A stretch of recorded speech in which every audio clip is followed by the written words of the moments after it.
दोस्तों एक बार फिर से आप सभी का स्वागत है आपके अपने YouTube channel English with Dilip sir में। दोस्तों इस सेशन में हम लोग विक्टोरियन एज को कवर करेंगे। इसके पहले हम लोग दोस्तों रोमांटिक एज को कवर किए हैं। ये जो दोस्तों एज है आपके लिए बहुत इंपॉर्टेंट है। तो चलिए दोस्तों आगे बढ़ते हैं।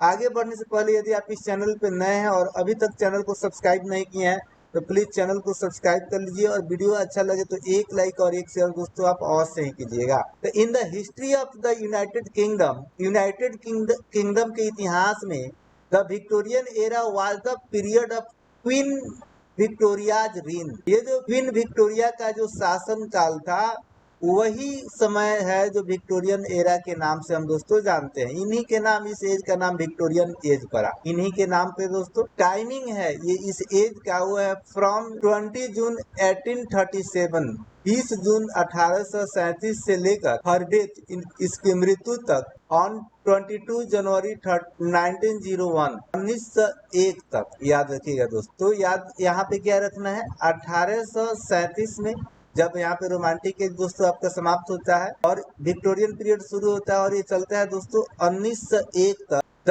Period is characterised by a class based society. दोस्तों बहुत ही अच्छे लेवल की डेवलपमेंट होती है और growing number of people able to vote. लोग इस समय मतलब लोगों को वोट देने का अधिकार मिल जाता है। A growing state and economy, जो आपका ब्रिटिश या इंग्लैंड कहिए, इसका जो इकोनॉमी हो बहुत अधिक विकसित हो जाता है। The Britain status as the most powerful empire in the world. और आप जानते हैं कि ब्रिटेन के लोग कॉलोनी बनाने में बहुत ही माहिर थे, इसलिए उस समय सबसे ज्यादा डेवलपमेंट होता है और दुनिया का एक महत्वपूर्ण और शक्तिशाली साम्राज्य के रूप में आपका ये ब्रिटिश एम्पायर उस समय उभरता है Victorian age. The two main political parties during the era remained the. इस समय तक दो महत्वपूर्ण पार्टी थी, एक था विक्स या लिबरल और दूसरा जो पार्टी था दोस्तों था आपका कंजर्वेटिव। लेकिन बाय इट्स एंड, लेकिन विक्टोरियन एरा के समाप्ति तक the Labour Party had formed as a distinct political entity. तो इस समय तक लेबर पार्टी भी दोस्तों आ चुकी थी और एक विशिष्ट राजनीतिक इकाई के रूप में उभरती है उस समय। The 19th century is considered the golden age of English novel. दोस्तों ये जो विक्टोरियन एज है इसमें नोबेल का बहुत ज्यादा विकास होता है, इसलिए नोबेल के दृष्टिकोण से इसको हम विक्टोरियन एज के नाम से भी जानते हैं। उससे यदि हम बात करें इस एज की रिप्रेजेंटेटिव पोएट की तो थे आपके लॉर्ड टेनिसन, क्योंकि वही इस एज में पोएट लॉरेट्स भी रहे थे दोस्तों और रॉयल फैमिली से उनका बहुत अच्छा संबंध था, तो इसलिए हम कह सकते हैं इस एज को the age of Lord Tennyson. लेकिन हाँ दोस्तों याद रखिए वो पोएट्री के सेक्शन से थे। यदि हम बात करें आपके नोबेल, तो नोबेल के लिए आपको जानना होगा कि representative poet of representative novelist of this period. इसके लिए वीडियो को अंत तक देखिए। ये जो सवाल है दोस्तों 2019 के स्टेट एग्जाम में पूछा गया था। The romantic period was a time of abstract expression. तो दोस्तों इसके पहले जो आप रोमांटिक पीरियड देखे वो क्या कैसा समय था जिसमें अब्स्ट्रैक्ट एक्सप्रेशन थी। लेकिन यहीं पे यदि हम बात करें विक्टोरियन राइटर्स की, the Victorian writers began to direct their attention towards social issues. तो दोस्तों आप इस समय देखते हैं कि जो सामाजिक मुद्दे हैं उसको राइटर्स ज्यादा प्रीफर करते हैं लिखने के लिए बनस्पत की अब्स्ट्रैक्ट आइडियाज। तो दोस्तों इस सेशन में हम लोग सबसे पहले प्रोज सेक्शन को आज कवर करेंगे और फिर एक और वीडियो हम लाएंगे जिसमें हम पोएट्री को कवर करेंगे। तो दोस्तों हम सबसे पहले बात करेंगे चार्ल्स डिकेंस की। तो Charles Dickens was the most famous Victorian novelist. He is considered the most popular and read authors of the world. दोस्तों ये बहुत ही प्रसिद्ध नोवेलिस्ट थे और सबसे ज्यादा इनको संसार में पढ़ा जाता है।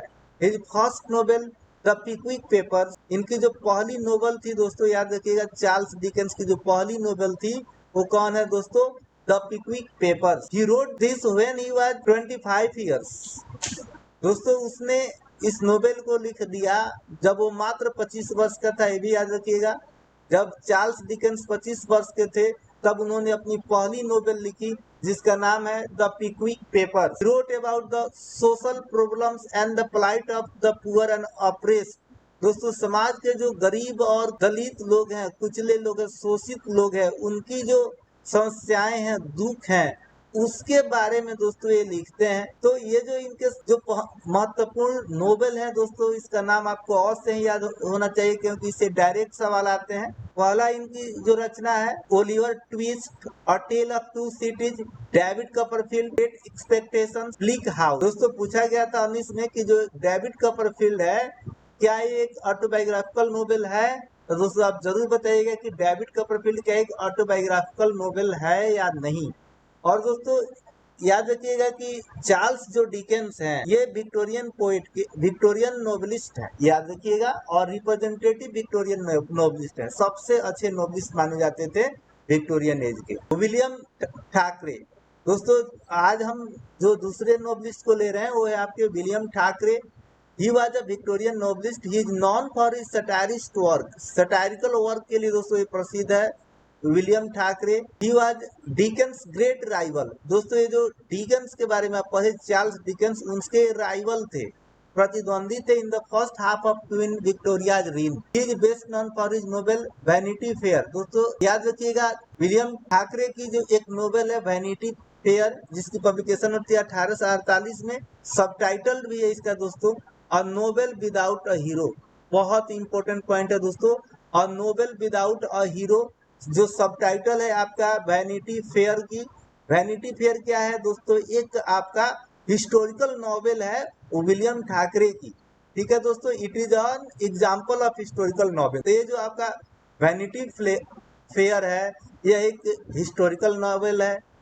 इसकी जो आपकी सबटाइटल जो बनता है दोस्तों, अ नोवेल विदाउट अ हीरो। इसके जो रचनाकार हैं वो है विलियम ठाकरे।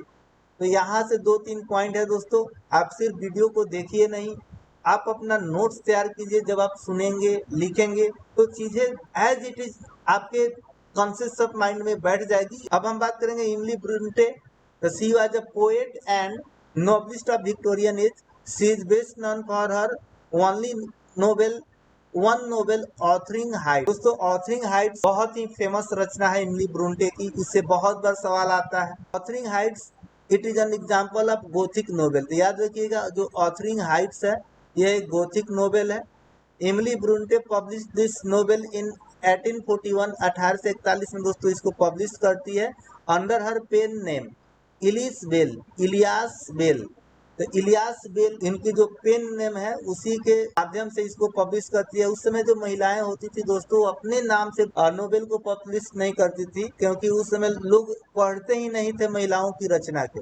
इसलिए उस समय की जो भी वुमेन राइटर्स थी वो किसी स्यूडोनेम का प्रयोग करती थी अपनी रचनाओं को पब्लिश करने के लिए। अब बात हम करेंगे जॉर्ज इलियट। दोस्तों यहाँ पे ध्यान देखिए, Mary Ann Evans, Mary Ann Evans कहिए या अल्टरनेटिवली मैरी एने और Maria, known by his pen name George Eliot. तो दोस्तों जॉर्ज इलियट जो था इनका एक पेन नेम था, स्यूडो नेम था, लेकिन इनका जो वास्तविक नाम था मैरी एन इवांस, या आप इन्हें मैरी एने कह सकते हैं या मारिया कह सकते हैं। He was an English poet, novelist, journalist, translator and the one of the leading writers of Victorian era.